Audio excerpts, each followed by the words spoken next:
আসসালামু আলাইকুম, welcome to my সামিস cooking recipe চ্যানেলে। আজ আমি আপনাদের সাথে ব্রয়লারের মুরগির কষা বোনা রেসিপিটি শেয়ার করব।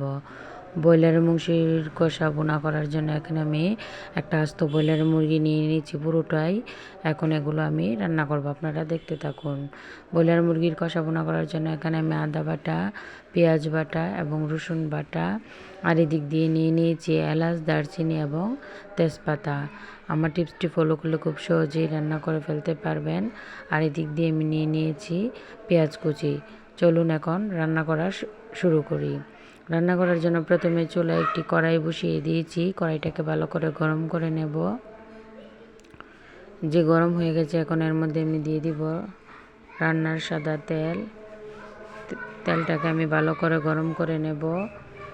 আজ আমার তেল গরম হয়ে গেছে, এর মধ্যে আমি পেঁয়াজ কুচি দিয়ে দিয়েছি। এখন পেঁয়াজগুলোকে আমি ভেজে নেব। পেঁয়াজ যখন হালকা ভাজা হবে, এর মধ্যে দিয়ে দিব কয়েকটা তেজপাতা, দিয়ে দিব এলাচ এবং দিয়ে দিব দারচিনি। দিয়ে আবারও আমি নেড়ে চেড়ে এগুলো একসাথে ভেজিয়ে নেব। পেঁয়াজের মধ্যে এলাচ, দারচিনি, তেজপাতা দিলে ভালো একটা স্মেল বের হয়। এজন্য আমি এটা এলাচ, দারচিনি, তেজপাতা পেঁয়াজ ভাজার মধ্যেই দিয়ে দিয়েছি। যে দারুণ সুন্দর একটি স্মেল বের হয়েছে। আমার পেঁয়াজগুলো ভাজা হয়ে গেছে। এখন এর মধ্যে আমি দিয়ে দিব আদা বাটা, রসুন বাটা এবং পেঁয়াজ বাটা। দিয়ে আমি এখন একসাথে মশলাগুলো ভালোভাবে মিশিয়ে নেব। আমি হালকা ভেজে নেব যাতে আদা রসুনের এক্সট্রা গন্ধটা চলে যায়। এই যে দেখুন আমার ভাজা হয়ে গেছে। এখন আমি এর মধ্যে একে একে গুঁড়ো মশলা দিয়ে দিব। প্রথমে দিয়ে দিয়েছি লবণ, তারপরে দিয়ে দিব হলুদ গুঁড়ো, তারপরে এখানে আমি দিয়ে দিব মরিচ গুঁড়ো। মরিচটা জালটা আপনাদের যার যার স্বাদ অনুসারে দিবেন। তারপরে এখানে দিয়ে দিব ধনে গুঁড়ো।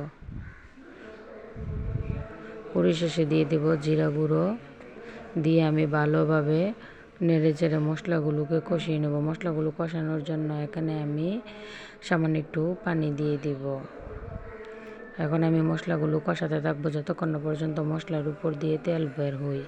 এই যে দেখুন মশলার উপর দিয়ে তেল বের হয়ে গেছে, তার মানে আমার মশলাগুলো ভালোভাবে কষানো হয়ে গেছে। এখন এর মধ্যে আমি কেটে ধুয়ে রাখা মাংসগুলো দিয়ে দেব।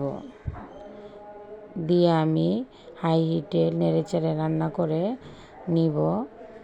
ব্রয়লার মুরগি যেহেতু এমনিতেই নরম, লো হিটে রান্না করলে মাংসগুলো ছিঁড়ে যায়। এখন আমি হাই হিটে রান্না করে নেব।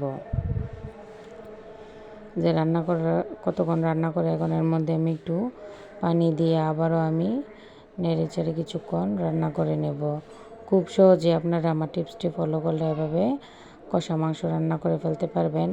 এবং যারা ব্রয়লার মুরগি খান না, তারাও এভাবে কষা কষা করে রান্না করলে আপনারাও খেতে পারবেন। আমার টিপসটি ফলো করে এভাবে রান্না করে দেখবেন। যে দেখুন আমার মাংসটা প্রায় হয়ে আসছে।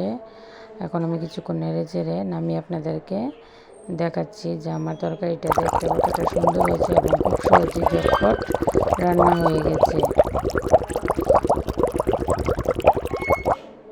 এই যে দেখুন খুব সহজেই রান্না হয়ে গেল আমার ব্রয়লার মুরগির কষা বোনা। আপনারা যদি আমার টিপসটি ফলো করেন তাহলে আপনারাও এরকম সুন্দর করে রান্না করতে পারবেন। ভালো লাগলে অবশ্যই একটা লাইক দিবেন এবং কমেন্টে জানিয়ে যাবেন। আসসালামু আলাইকুম।